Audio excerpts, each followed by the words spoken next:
Mirëmbrëma. Mirëmbrëma. Qa duhet bëjmë së këtu dhe ne? Mund të hapni zarfin, por nuk do të themi emrin, pasi të ndjekim votimin, nëse dëshironi të përshëndesni këtë mbrëmje, me shumë kënaqësi. Mirë, faleminderit, unë nuk duhet mbaj një fjalim se këtu jemi në mbretërinë e Armando Dukës dhe do flasim mreti vetë, po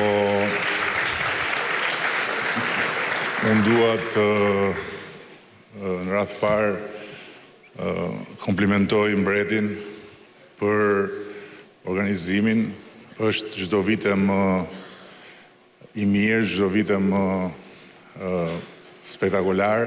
Kam një pyetje. Shiziu bë si Fevziu tani unë zef. Ne tani do të ndjekim insertin e votimeve të kombëtares për njëri tjetrin.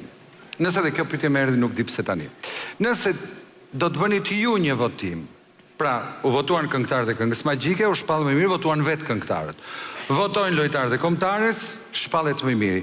Voton kabineti dhe ministri apo ministria më e mirë, ju mendoni se kush e fiton dhe ju për cilin apo për cilën do votoni t'ju vetë.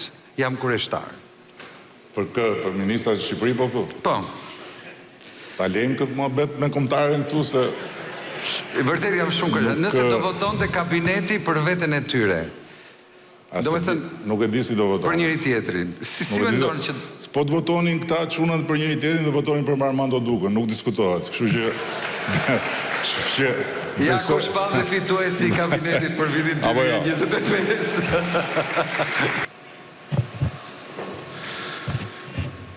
Në fakt sa herë që e takoj kryeministrin, më pyet sa mandate ke. Me sa duhet do të ndjekim mandatet e mia dhe të shpallet mbreti vërtet.